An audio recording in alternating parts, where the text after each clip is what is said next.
ek sê vir Bernay, ek wil eintlik so 3 of 4 ouens gebruik het uit die Nuwe Testament uit. Dan kan mense 'n parallel trek tussen die ouens in die Ou Testament, maar daar's nog baie meer as die wat ek verlede week gebruik het. Tussen die ouens in die Ou Testament wat perseverance gehad het en die ouens in die Nuwe Testament. Want toe kom ek agter, ek sê vir ek wil stop by Jesus as die laaste ou in die Nuwe Testament. Maar toe ek begin my notes en goeders bymekaar sit, toe kom ek agter ek dink nie ek gaan genoeg tyd hê as ek die ouens in die Nuwe Testament wil doen en Jesus nie. Want daar is soveel wat Jesus gedoen het om ons te leer oor perseverance. Toe besluit ek, weet jy wat? Seeing that he is the beginning and the end, kom ons doen sommer maar net vir Jesus. Jy sien. Paulus en daai ander ouens, hulle het geleer by Jesus. Petrus, hulle het geleer by Jesus. Stefanus, hulle het geleer by Jesus. Bartholomeus, Andreas, daai ouens het almal geleer by Jesus. So, sien dit dat hy die een is that came to show us a better way. Kom ons stop dan maar vandag by Jesus. Want hy het ons almal kom leer. So, ons gaan aan met perseverance, deursettingsvermoë, part 2. Waar soos die... Ja, hulle moes dit daar van agteraf gespeel het. Jy weet mos soos jy nie, jy weet, dan sit hulle applaus, dan gaan hulle liggie aan en, maar dit is soos eintlik background, ek kan my nie maar. Dit was nie daar nie. So die tweede gedeelte is, as ek begin, en ek weet nie, vanoggend wil ek dit net 'n bietjie anders te doen. So ek wil die skriffies lees, en dan sal ek vir julle vertel wat ek in my hart ervaar. So kom ons gaan, en my vrou het my gesê, jy moet jou Bybel gebruik, want jy gaan te vinnig. So, almal se Bybels ready? Okay, Lukas 4, Lukas 2. Kom ons gaan Lukas 2 toe. Lukas 2 vers 4 tot 7.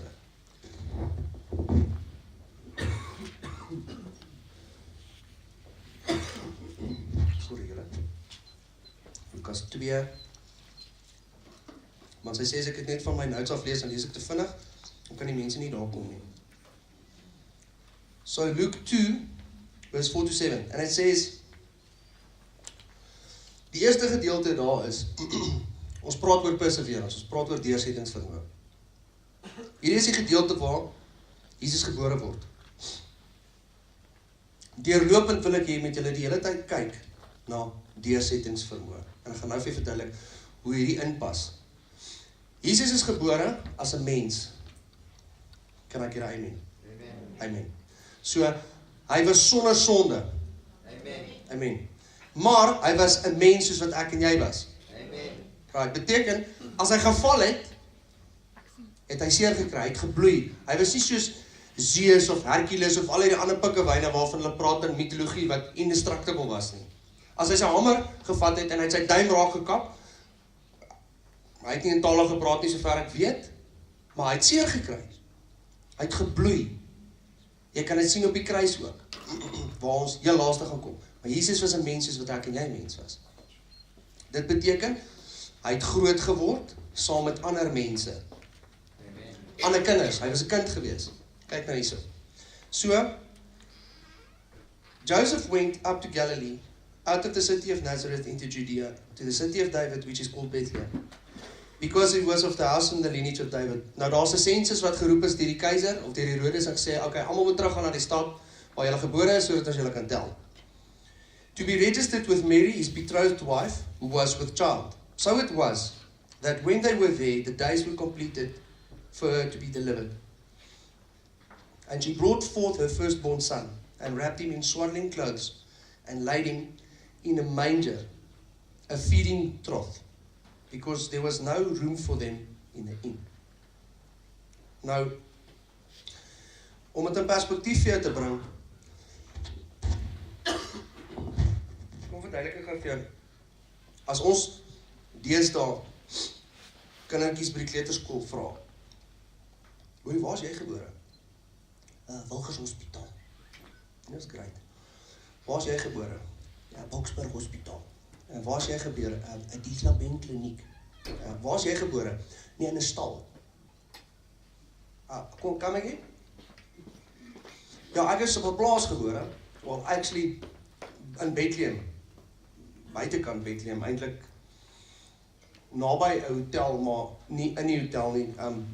Daar waar hulle die donkies parkeer in die aand, in die stal. Ek is in die stal gebore. En ek het nie 'n campingkot gehad nie. Hulle het my sommer maar net in die voerbak gesit. Jesus het groot geword saam met ander kinders. I'm thinking to myself, daar was 'n discussion gewees eendag, van waar kom jy vandaan? Ek kom van Bethlehem af, in Judea. Ja, maar waar is jy gebore?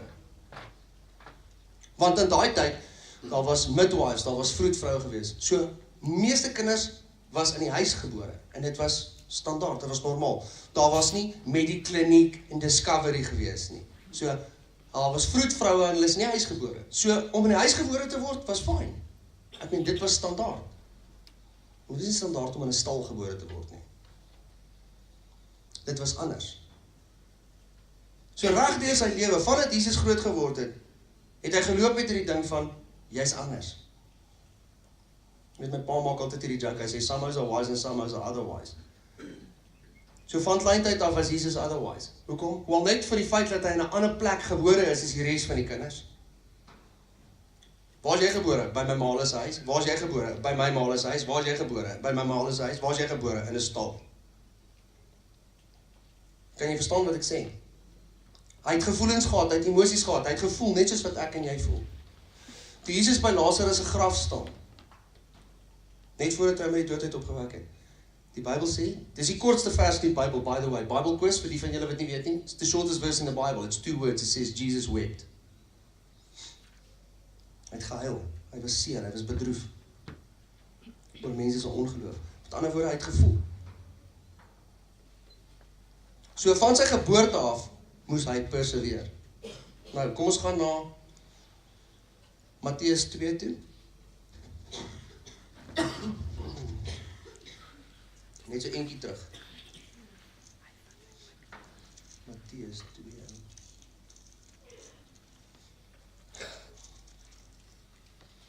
Vers 1 tot 4.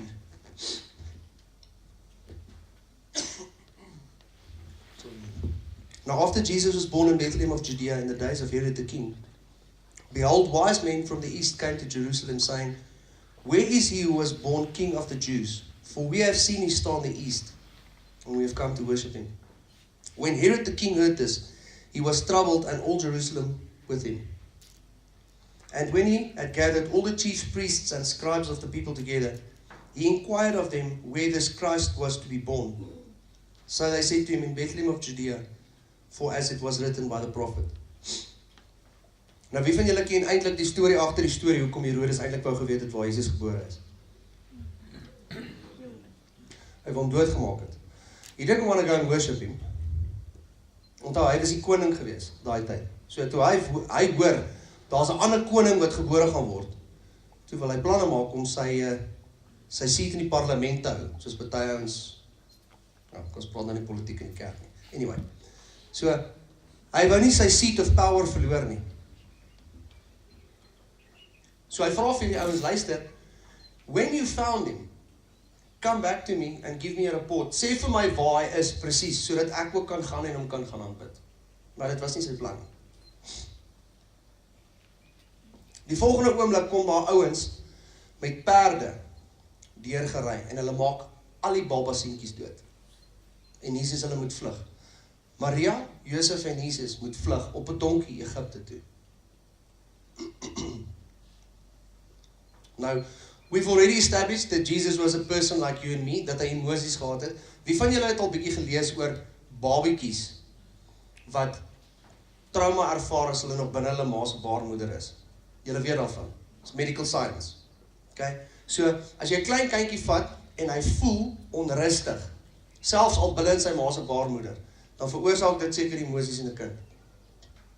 Jy kan 'n klein babietjie vat en vat hom net weg van sy ma af, ewen terwyl hy slaap. As iets nie reg is nie, dan kan jy sien dat kind kom agter, iets is nie reg nie. Klein kindertjies, pap babietjies. Dis soos Matthys nou die dag gesê, as hy met die moedersdag, toe sê hy, as daai babietjies jol, 1, 2, 3 jaar, die oomblik wat die ma by die crash kom, en sy sê, hallo, tussen al die ander mama se stem, hoor daai baba sy ma's nou hier. in 'n perd, dan kan jy hom maar vergeet. Dan is daar niks wat hom gaan satisfy voordat hy nie by sy maas nie. Jy kan hom dan nou maar weer vir Sarafina gee, of jy kan hom weer vir Tannie Gertie gee, wat hom die hele dag opgepas het. Hy wil niks weet nie, hy wil by sy ma wees. Want hy het klaar haar stem gehoor. So hier's Jesus, hy's 'n babietjie, hy's 'n pa babietjie, op 'n donkie op pad Egipte toe. Hoekom? Want as iemand wat hom wil doodmaak. Jy sien, hierdie is nog alles deel van sy training proses, van perseverance, van deursettingsvermoë, wat hom op 'n spesifieke punt in sy lewe gaan bring, waar daar 'n pivotal decision is wat hy moet maak. Jy sien, dis hoe God ons leer.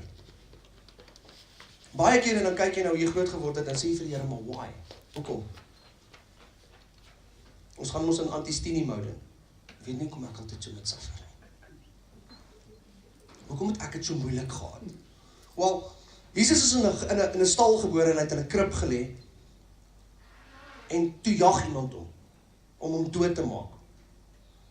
So kom ons vergelyk dit met jou lewe. Kyk ons of dit regtig so rol was. Ek sê nie, dit wat jy deurgegaan het toe jy klein was nie erg nie. Ek minimize nie die trauma wat jy ervaar het toe jy gebore was, met al die hassles wat jy gehad het in die huis waar jy groot geword het nie, selfs as ek. Wat ek sê is the one that came to show us a better way, het net so bad start gehad, soos enigiemand anders daar. Maybe even worse. So, as jy wil weet hoe dit voel, he lived it. As jy sê, maar Here, ek het in 'n huis groot geword sonder 'n pa of sonder 'n ma, of ek het in 'n weeshuis groot geword. Well, Jesus kan relate. Hy is in 'n stal gebore, en as iemand wat hom wil doodmaak, hulle moet vlug op 'n donkie. Nie presies dieselfde ding nie, but I think he can relate. Ek dink hy kan verstaan. As jy praat oor moeilike childhood, he probably had one. So jy kan nie dat jou childhood diskwalifiseer en te sê, ja maar ek het dit moeilik gehad, dis hoekom ek swak besluite geneem het nie. Ek het dit moeilik gehad en dis hoekom ek besluit het om op te gee nie. Because here's the thing, everybody has got a story. Almal het dit moeilik gehad. Nee, maar dis nie heeltemal die waarheid nie. Party ouens word gebore met die silver spoon. Jy weet mos die silver spoon storie. Party van die ouens word gebore met die lepeltjie in die mond. Okay. Gaan kyk na hulle lewens. Ouens wat alles gehad het, wat altyd van kleins af ingestop word met alles. Kyk of hulle gelukkig is. Kyk of hulle contentment in hulle lewe is. Ek dink Rockefeller se jongste seun, sy tweede jongste seun is 23. Sy multi-biljonair. Hang homself in 'n hoteldeur op. Daar's niks wat hy nie kon koop met geld nie. Daar was niks wat hy laat nie gehad het nie. Alles in die lewe wat hy kon begeer, wat sy oë kon sien, kon hy koop. Hy is 23 jaar oud. Hy kan nie lewe nie. Hy gee op. Hoe is dit moontlik? How is it possible? Kom ons gaan na Lukas 3 toe. Lukas 3 vers 21. Ek hoor nie dat julle blaai nie. Soos ek enigste wat blaai nie. Sien julle liefde, ek het vir julle bring julle Bybelskerk in. Nou moet ek blaai. Dus, dit is unfair. Lukas 3. Lukas 3 vers 21. Ons kyk gou so. Want ons praat hier oor deursettingsvermoë, perseverance. Lukas 3 vers 21 tot 23. When all the people were baptized, it came to pass that Jesus also were baptized. And while he prayed, the heaven was opened.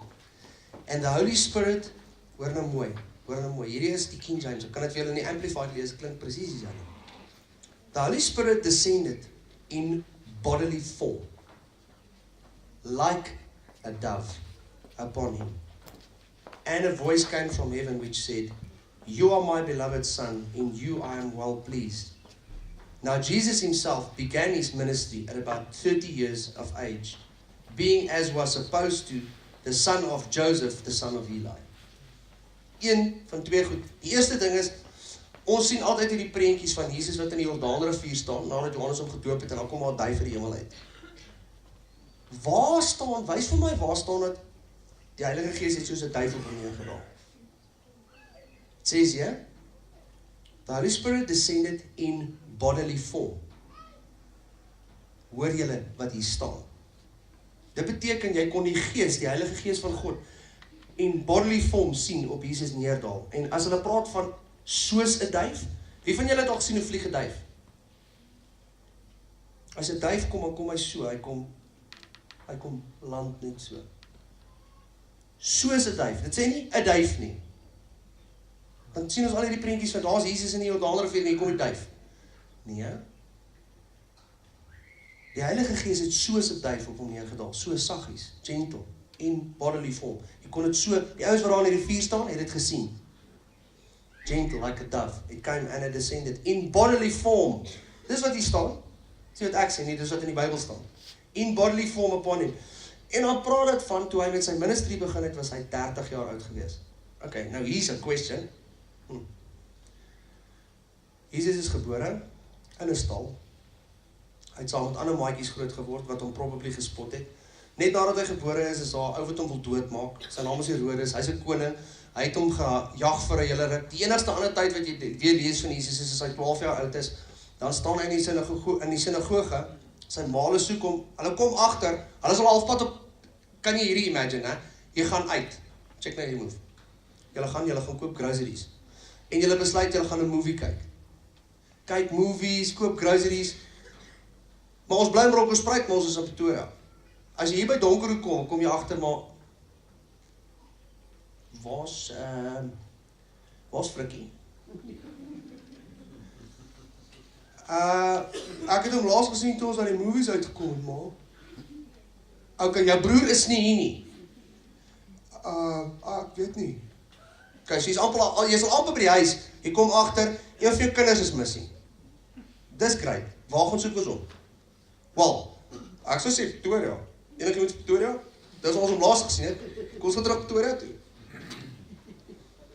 Hulle retrace hulle steps al die pad terug Bethlehem toe en dan klom gaan soek. Maar jy sien die amazing gedeelte is his heart was governed. Ma en seun. Julle weet die storie van mama's boys. Ek glo nie Jesus was 'n mama's boy nie. Maar daar's 'n connection tussen ma's en hulle kinders. 'n Ma ken haar kind se hart. Ek glo Maria het Jesus se hart geken. Ek glo soos wat hy groter geword het, soos wat hy tafels gemaak het, soos wat hy skrynwerk gedoen het saam met sy pa, kon sy ma elke dag sien hoe hy lewe, hoe hy optree teenoor ander mense, hoe hy optree teenoor sy elders, hoe hy optree teenoor ander kinders. Sy het sy hart geken. Sy het gesien hoe hy saam met sy pa na die sinagoge toe gaan. Sy het gesien hoe hy bid. Sy het gesien wat sy verhouding met God was. So toe hulle terugkom, toe sê sy vir haar man, staan nie in die Bybel nie, dis my eie storie wat ek in my kop opmaak, I'm assuming. Waar was ons laas gewees? Waar ons het tempel toe gegaan en ons het gaan offer, right? So waar dink jy sal Jesus wees? Ek dink nie hy is weg nie. Ek dink nie hy het geloop by die tempel nie. Kom ons gaan kyk in die sinagoge. Kom by die sinagoge, hier's hy besig om die ouens te teach binne in die sinagoge. Sy ma vra vir hom, where have you been? Dis vir my soos 'n, as my ma my vra waar was jy, dan kan ek daarom nog, jy weet, hy was nie weg nie. They left. What do you mean, where have you been? I've been here all the time. Do you not know that I'm about my father's business? So ek is nog die hele tyd hier. I'm not the one who left. Sy ma vra hom, where have you been? En hy sê vir haar, do you not know that I'm about my father's business? Ek leer die ouens. En dan as jy daai hoofstuk gelees, dan staan dit, and he grew in stature and favor in the sight of God and men. Hy was 12 jaar oud gewees. Toe leer hy die ander ouens. Nou vra ek die vraag, okay, so as hy gedoop is, en die Heilige Gees het in bodily form op hom neergedaal, hier is nou 'n paar die teologiese ouens in die gemeente. Ja, my hermeneutiek, julle moet my nou korrek op my hermeneutiek hier. As Jesus die Heilige Gees ontvang het, toe hy gedoop is in die Jordaanrivier, beteken dit hy het nie die Heilige Gees gehad terwyl hy 'n kind was nie. Ek vra die vraag. So wanneer kry mense die Heilige Gees? Eers as jy gedoop is. Dis nou nie wie ding om dit te sê.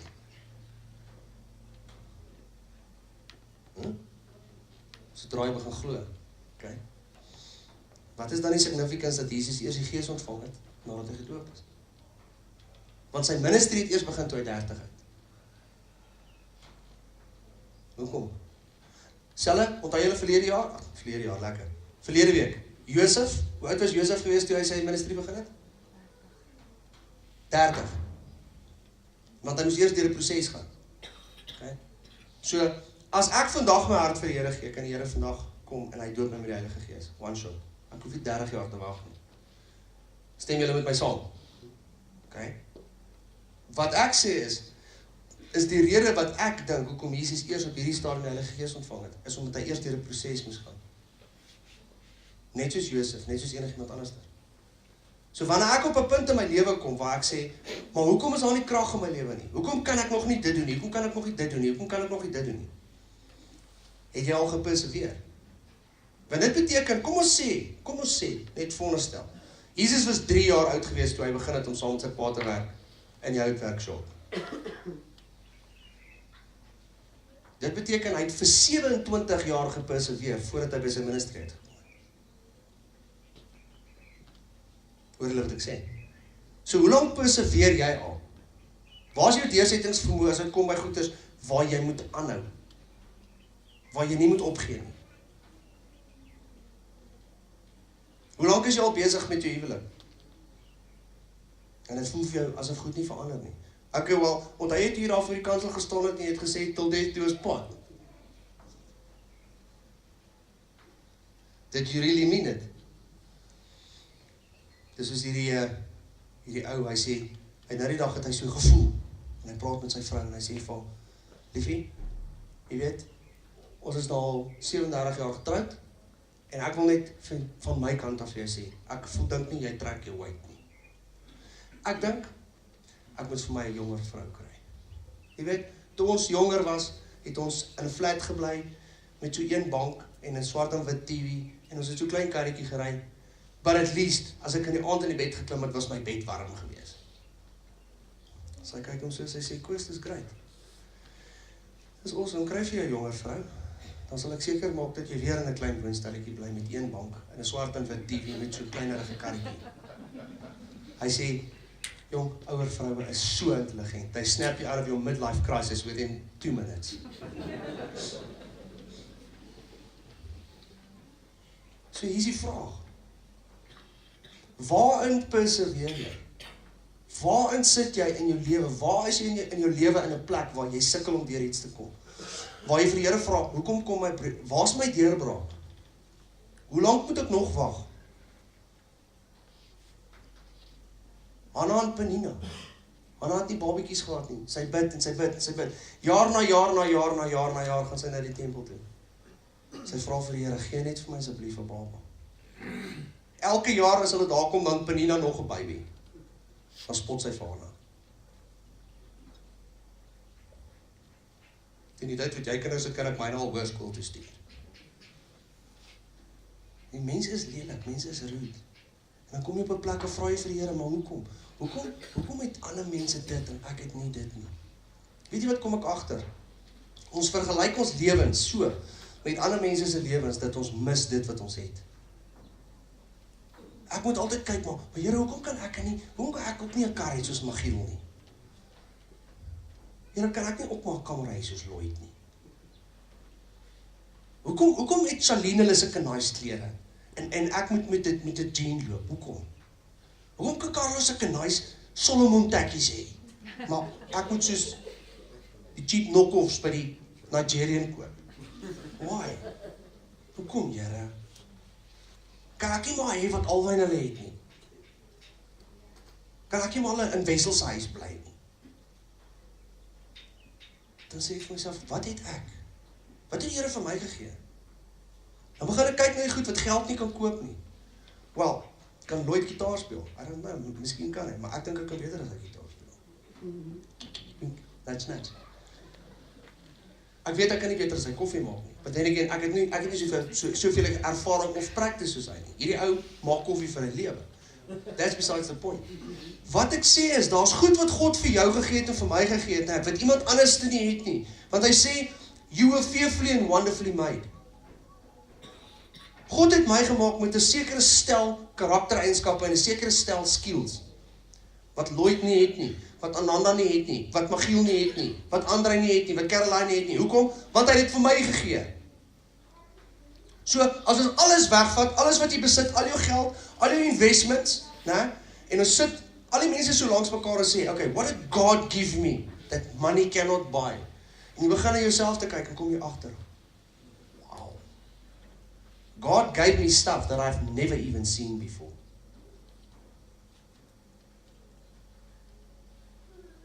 Ek het 'n vergelyking getref die eendag, ek sê, Paulus praat van 'n resies. Julle weet, hy sê, we all running in a race. Okay.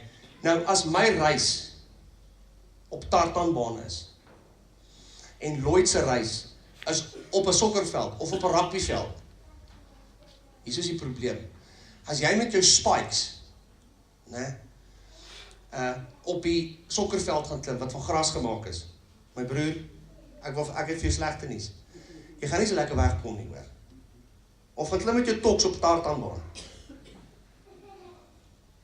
Daai met die groot nobbies op. Dan hardloop jy 100 meter saam met die ander ouens, soos Frankie Fredericks hulle. Kyk, ek dink as jy, nee, kom ons maak jy 400 meter, want ek sal nogal graag wil sien wat jy gaan, as jy daai draai vat, met daai tokse. Ek sal graag wil sien wat gaan daar gebeur. So hier is die ding, as ek met my spikes hardloop op die tartan, hoekom vergelyk ek my resies met Louw wat besig is om sy toks op die rugbyveld te hardloop? Ek en hy is nie dieselfde resies nie. Ons is elkeen in ons eie resies. Met ons eie equipment, met ons eie skoene. Party, vir al die gulkies, hulle is, weet julle maar op 'n ander reis, hulle is op walkskoene, op die catwalk. Kan jy imagine as hulle met daai goed, klim met daai walkskoentjies op 'n tartanbaan, né? Net vir fun, kyk wat gebeur. Dis so lekker wegkom, dis soos daai girl wat op die TV geloop het en op haar kafvoete so. Jy het al gesien, daai ding op die, ja okay, sal vir hulle die klip speel. Sy het geloop, maar sy loop en toe loop sy nie meer nie, maar voetjies is so gemaak. Ons is elkeen op ons eie plek, in ons eie reis, met goed wat God vir ons gegee het. God gave me special gifts, God gave you special gifts. Wat is die gawes wat God vir jou gegee het? Lukas 4 vers 1, 2 en dan 13 tot 15.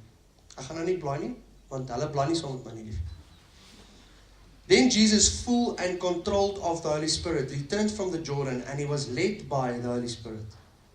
For during 40 days in the wilderness, in the desert, where he was tempted, tried, and tested exceedingly by the devil.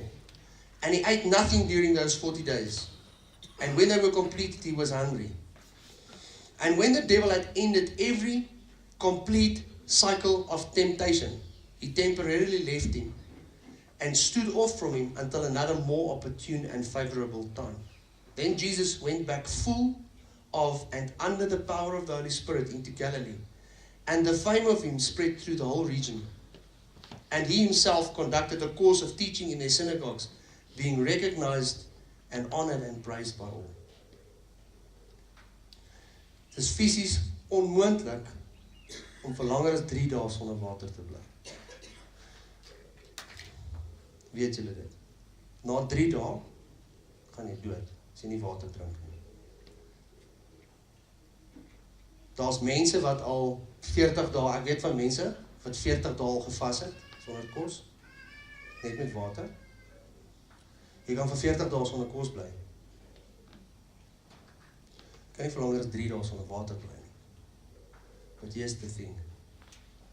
Jy kan nie vir langer as 3 minute sonder suurstof lewe nie. So Jesus gaan in die woestyn in vir 40 dae. Hy eet nie, hy drink nie. En in daai 40 dae kom die duiwel na hom toe. Gaan lees die hele account in Lukas 4. En hy vat hom na verskillende plekke toe en hy tempt hom. En hy test hom exceedingly. Nou moet jy weet, Jesus is 'n mens net soos ek en jy. Hy's gevul met die Heilige Gees, maar hy voel. Hy het emosies en hy het 'n liggaam. Party van ons kan nie eers vir 4 ure sonder kos bly nie. Ek is een van hulle. Sorry liefie. So 40 dae. Imagine na die 10de dag. Nou ouens wat al baie lank gevas het, het al gesê na die 10de dag, dan begin jou liggaam soos in 'n ander siklus in te gaan, dat jy word nie meer so honger soos wat jy was die eerste 10 dae nie, maar die eerste 10 dae is die ergste. I don't know. Ek was nog nooit in my lewe sonder kos vir 10 dae nie. Selfs toe ek in addiction was, ek het elke Vrydag 'n koppie rys geëet. So, eenmal 'n week, is nog steeds nie 10 dae nie. Ek was nog nooit in my lewe vir langer as 10 dae sonder kos nie. So ek kan nie sê nie. Nou kom jy by 20 dae. Na 20 dae of na 21 dae gaan jou liggaam in 'n volgende siklus in. Waar jy nie kos in jou liggaam kry nie. Nou vra ek myself hierdie vraag af. Moses was vir 40 dae op die berg gewees, reg? Toe kom hy af, toe sien hy die Israeliete het 'n goue kalf gemaak. Toe strip hy hom, toe gooi hy hulle met die kliptafels. Toe gaan hy weer op vir nog 40 dae. So hy was vir 80 dae sonder kos. Imagine that. Maar nou is die ding, he was in God's presence. Die hele tyd. Met ander woorde, nadat Jesus die Heilige Gees ontvang het, because he persevered, as gevolg van sy deursettingsvermoë. Hier staan, hy was full of and under control of the Holy Spirit. The presence of God was inside of him. That's what sustained him. Begin julle te sien waarna toe gaan ons hierso. Want Romeine 8 sê, in vers 14, for as many as are led by the Spirit of God, these are the sons of God. So wanneer ek op 'n plek kom waar ek begin sê, ek kan nie meer nie. Ek gaan nou opgee. Wat is die volgende vraag wat jy jouself moet vra? Am I full of and under the control of the Holy Spirit? Am I operating out of myself? Of operate ek onder God se krag? Lukas 9 vers 52 tot 56. Jesus stuur 'n klomp ouens uit. Hy sê vir hulle, luister, gaan vir my na die stad toe en maak vir my so lank die plek reg, sodat wanneer ons daar kom, kan ons net preek. And he sent messengers before him, and they reached and entered a Samaritan village to make things ready for him. But the people would not welcome or receive or accept him, because his face was set as if he was going to Jerusalem. And when his disciples, James and John, observed this verse is why they were called the sons of thunder, if you were wondering. Dis hulle bynaam gewees, the sons of thunder. This is why. James and John observed this. They said, Lord, do you wish us to command fire to come down from heaven to consume them? Even as Elijah did. But Jesus turned and rebuked them severely and said, you do not know of what sort of spirit they are, of what you are. For the Son of Man did not come to destroy men's lives, but to save them from the penalty of eternal death. And he journeyed to another village. Jesus kom by 'n stad om te kom preek, om vir mense te vertel that there's a better way. Hulle wil hom nie in die stad aanvaar nie. Sy disippels raak so bos, hulle sê, Here, moet ons bid dat die vuur van die hemel afkom en hulle brand. Hy sê vir hulle, nee. Kom ons persevere. Let's go to the next village. En 'n ander scripture, in daai selfde geval, dan sê hy vir hulle, as jy kom by 'n plek en jy bless mense, as jy mense seën en hulle wil jou nie terugseën nie, guess what? Ek kom by Alwyn en Alwyn wil my nie seën nie. Ek seën vir Alwyn, maar Alwyn wil my nie seën nie. My blessing will return upon me. Hy sê, as jy mense waarsku, as jy mense seën en hulle curse jy, dan skud jy die stof van jou voete af as jy by die stad kom, en dan gaan jy na die volgende plek toe. Waarever jy gaan, as jy mense bless, as hulle dit nie aanvaar nie, dan kom jou blessing terug na jou toe. Amazing, né? Maar dit is moeilik om mense te bless wanneer hulle jou curse, is dit nie? Want vir my net, as ek net ry, die oomblik wat ek in die stad kom, dan begin ek begin te twitch. Val op die highway, net so voordat jy Pretoria kom. As ek begin Joburg se kant toe gaan, op 'n donderdag as ek aan op Bernay toe kom, en die taksies kom in daai geel baan verby, en hulle ry my amper kas toe, want ek is besig om, ek probeer net om net hier op die kant verby te kom. En dan hoed hulle vir my. Ek is in my eie baan, maar hulle hoed vir my. Dan is dit moeilik om hulle te bless. En dan bless ek nie ouens nie, dan. Dis moeilik. Hoe bless ek sulke mense? Ek sal like om hulle te bless, soos my ouma mense gebless het. Okay? Want sy het geweet hoe mense te bless, maar hulle het gepraat van die 5voudige bediening. My pa se male, hulle het gepraat van die 5voudige bediening. En as jy dit gekry het, dan het hulle jou apparently nou gebless. Okay, so partykeer voel ek om ouens met die 5 eenvoudige bediening te bless. Maar dis nie waarvan Jesus hier praat nie. Okay? Lukas 11 vers 14 tot 20. Now Jesus was driving out a demon that was dumb, and it occurred that when the demon had gone out, the dumb man spoke, and the crowds marveled. But some of them says, he drives out demons because he's in league with by Beelzebub, the prince of demons. While others, to try and test and tempt him, they demanded from him a sign from heaven. But he, aware of their intent and purpose, said to them, every kingdom split against itself is doomed and brought to desolation. And so a house falls upon itself. And if Satan also is divided against himself, how will his kingdom last? For you say that I expel demons with the help of Beelzebub. Now if I expel demons with the help of Beelzebub, then by whose help do your sons drive them out? Therefore, they shall be your judges. But if I drive out demons by the finger of God, then the kingdom of God has already come upon you. Hier is Jesus in 'n stad, en hy's besig om demone uit te dryf uit mense uit wat siek is. En die ouens van die stad, en die mense in daai stad, wat die skrifgeleerdes is, kom en hulle sê, he drives out demons by the prince of demons. En hierdie is een account, maar daar's nie net een account, ek het een account hier gesê. Nou, Jesus is besig om iets te doen wat goed is. En hier kom ouens, en hulle sê vir hom, jy is besig, dit wat jy doen is evil. You're driving out evil with evil. Dis eintlik wat hulle vir hom gesê het. You're driving out devils with the help of the devil. Jy doen iets goed, dan kom mense, dan judge hulle jou, dan sê hulle vir jou, ja, dit wat jy doen is nie goed nie, dis evil. Wie van julle was al in 'n situasie waar jy iets goeds gedoen het? Waar jy gesit, jy weet dit wat jy gedoen het is goed. En iemand kom en hulle maak afbreek dan. Of by die werk of by die huis. Enigiemand? Hy sê vir hulle, you will be the judges. They will be your judges too. God kyk altyd na ons harte. So jy doen iets wat goed is, en mense kom en hulle sê, Alwyn, dit wat jy gedoen het is evil. En deur dit perseveer hy. Hou net aan. Hy gaan na die volgende stad toe, wat doen hy? Hy dryf weer die demone uit. Jy sien, Jesus se hele lewe is 'n testimony of not giving up.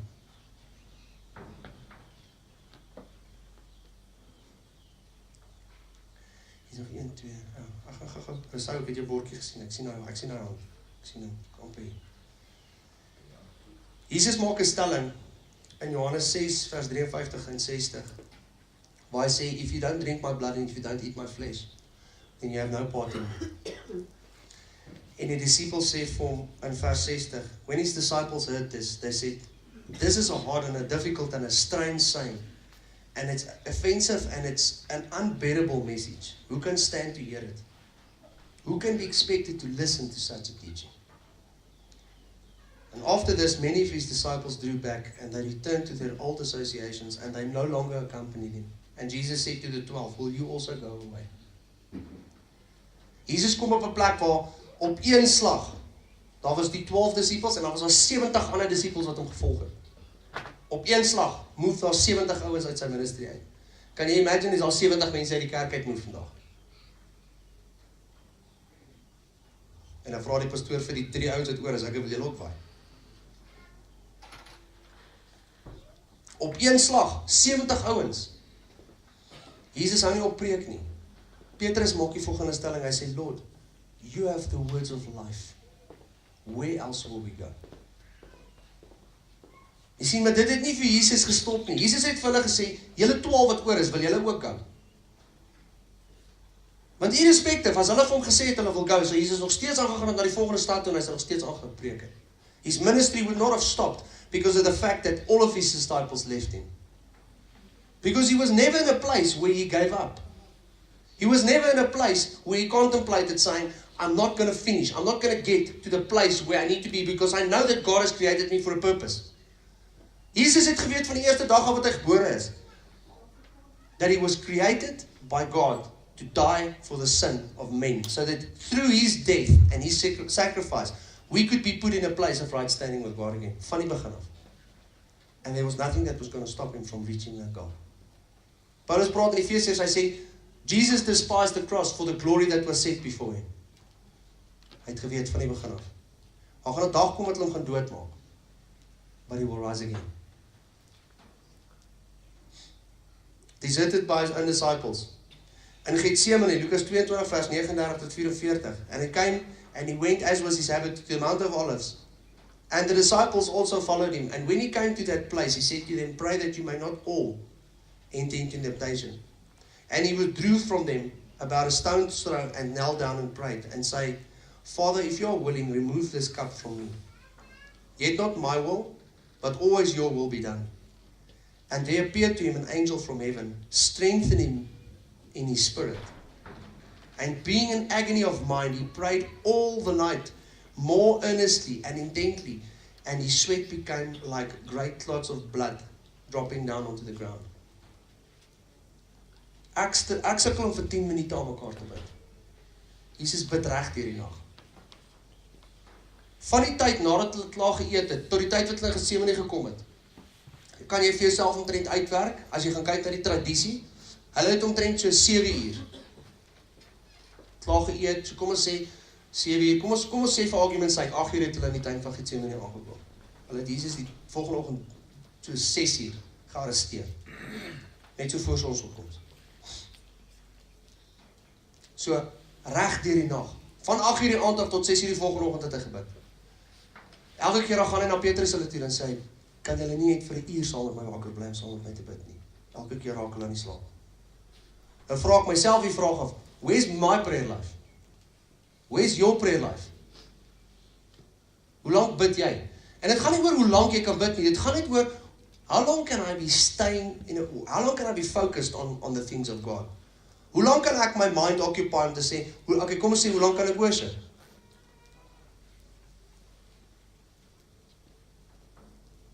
Ou sit in die kerk en begin die worship. Ek het al in veral vir die groot kerk en sien ek die worship begin, party ons sit daar so, dan is hy besig om Mario Bros te jol op sy foon, of hy check sy Facebook. Check net gou, ek sit net gou die microwave by die huis aan, op my foon, om die hoender gaar te maak. Check net gou my e-mails.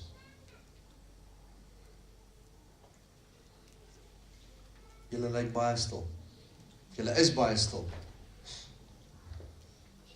Hoe lank kan jy jouself fokus op 'n plek in jou mind waar jy sê, ek is nou besig met die dinge van die Here. As Jesus vandag hier gesit het in ons midde, en hy kon vir ons elkeen gesê het wat in ons gedagtes aangaan, right now, wie van ons sou kon gesê het, ja, ons is nou besig met die dinge van die Here. Sorry Here, ek het nou gedink aan die hoender, of aan die koerant, of aan wat ek vanmiddag gaan maak. Of my kinders se skoolwerk, start taak is nog nie klaar nie. Want dit het so moeilik geraak vir ons om net vir 1 uur of net vir 2 ure op 'n Sondag besig te wees met dit wat God wil hê ons moet besig wees. Om ons harte, to get your heart and your mind in a place where you're just busy with God. Ek self kry dit nie reg nie. Die rede hoekom my mind hierso is vir 1 uur is omdat ek preek. As ek nie iemand het om voor te preek nie, kan ek nie vir 1 uur lank sit en dink oor die Here nie. Imagine that. Dan die laaste 2. He suffered for 6 hours on a cross. Hulle het hom na die plek toe gevat, Golgotha. There they crucified him, and along with the criminals, one on the right and one on the left. And it was about the 6th hour, midday, and darkness enveloped the whole land and the earth until the 9th hour, about 3 o'clock in the afternoon. Hulle het hom 9 uur die oggend gekruisig, hy's 3 uur die middag eers dood. 6 ure, hang in 'n kruis. Hy gee nie op nie. He never gave up. And the reason that he never gave up was because of you and because of me. Hy het geperseveer. Sy deursettingsvermoë het vir my en jou op 'n plek gebring, we don't have to die because he died in our place. Lukas 24 vers 1 tot 7. En hierdie is vir my awesome. Risen from the dead, forever victorious. But on the first day of the week at early dawn, the women went to the tomb, taking the spices which they had made ready. And they found the stone rolled back from the tomb. But when they went inside, they did not find the body of the Lord Jesus. Vang hulle spook.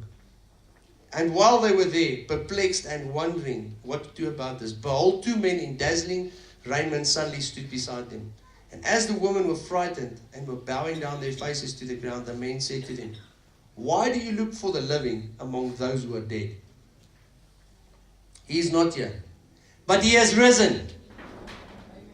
Remember how he told you that he was still in Galilee, that the Son of Man must be given over into the hands of sinful men, whose way or nature is to act in opposition to God, to be crucified, but on the 3rd day he will be risen from the dead.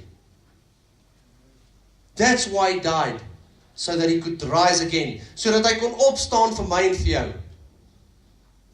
So wanneer jy wil opgee, kyk na Jesus se lewe. Jy kan nie opgee nie. Wel, jy kan as jy wil, maar jy hoef nie. Jy sien wat ons 'n reward. At the end of the way, at the end of the road, at the end of the race, there's a reward. Don't give up. Persevere. God het vir ons die krag en die mag en die autoriteit en die ability gegee om te kan persevere. Why and how? Because he did it first. Jesus sal nooit van jou verwag om iets te doen wat hy nie eers self gedoen het nie. He already did it. Dis hoekom ek en jy dit kan doen. Paulus sê in Romeine 8 vers 1, there's no condemnation for those who are in Christ Jesus. Dit beteken as ek hom aangeneem het, I am in him. John 15, if you abide in me, I will abide in you. Dit beteken, ek is in Jesus. Dit beteken, omdat hy dit gemaak het, kan ek dit maak. He did it for me. Amen? Yes. Kijk, daarom eenetjie. Daarom een amen gekry. Ouens, ek wil julle encourage. There is a better way. God has come to show us a better way. Kom uit jou plek uit jou mind uit, waar jy sê, ek kan nie, en ek moet opgee. Jesus came to show us a better way. And because he did, en dis is hy liedjie. Because he lives, I can face tomorrow. Because he lives. This is supposed to excite you. Dit lyk nie of jy excited is nie, maar ek sê vir jou, dit excite my. It excites me that Jesus is alive, because it gives me the opportunity to be better. And you know what? I don't have to give up. Because I can face tomorrow. Because he lives, I can face tomorrow. Because he lives, all fear is gone. Because I know he holds the future in his hands. Dit maak nie saak wat met jou gebeur het nie. Remind yourself of this. As die duiwel vir jou kom sê, jy kan nie, dan sê jy vir hom, correction. Dis soos as hulle 'n DHL pakkie na jou huis toe bring. En hy sê, can you please sign for us? Yes, sir. Dan sê jy vir hom, sorry ou perd, verkeerde adres. Daai is nie my parcel nie. So tyd jou vee in jou dak en vat dit na terug DHL toe. Vee en dak bly nie hier by die huis mee nie. Ja, but you must just sign. Ja, well, we don't sign for stuff like that. So jy kan maar gaan, dankie. Verkeerde adres. Dis nie ons parcel nie. Stuur hom terug Kaap toe. Elke keer when the devil wants to remind you that you're weak, dan sê jy yes. Because when I'm weak, then he is strong. God did not give me a spirit of fear, but of love and of power and of a sound mind. Hy het dit eers gedoen, sodat ek dit kan doen. Elke dag, wanneer jy deur 'n trial gaan, dan sê jy, Jesus did it for me. That's why I can do it for myself. Amen. Ek wil hê julle ouens moet saam met my staan, en ek het vergeet om die offergawe op te neem. So terwyl ons bietjie na worship musiek luister, wil ek gou vir die dienspan vra om net gou vir ons die offergawe op te neem, terwyl ek vir ons bid. Lord, we thank you for this amazing, amazing day. We thank you for your glory. We thank you for your mercy. We thank you for your love. We thank you for everything that you've given us. Here, ek dank U dat, omdat U dit eerste vir ons gedoen het, Here, is ons op 'n plek waar ons verstaan en waar ons weet, dat ons kan dit vir onsself doen. You did it for us first. We worship You and we just praise You, Jesus. There's no one like You. You came, You lived, You died, and You were risen from the grave, Lord. And the same Spirit that rose Christ from the dead is the same Spirit that lives within us. Here, ek wil bid vir elke persoon, ek wil bid vir hierdie week, ek wil bid vir elke persoon wat in hierdie week deur 'n trial en deur 'n tribulation en deur 'n moeilike tyd gaan. En ek wil bid vir mense wat siekte het in hulle liggame. Ek wil bid vir mense wat toetse en eksamens gaan skryf hierdie week. Here, ek wil bid vir mense wat in hulle finansies swaar kry, mense wat in hulle besighede groot besluite het wat hulle moet neem. Here, ek wil bid vir mense se huwelike. Ek wil bid dat U hulle sal seën en hulle deur hierdie tyd sal vat, waar ons self ons almal op 'n stadium vind wat dit voel vir ons asof ons hele land, asof alles in chaos is. Maar Here, ons weet dit, U saam met ons is, and that You did it first, so that we can do it for ourselves. En ek dank U daarvoor in Jesus naam.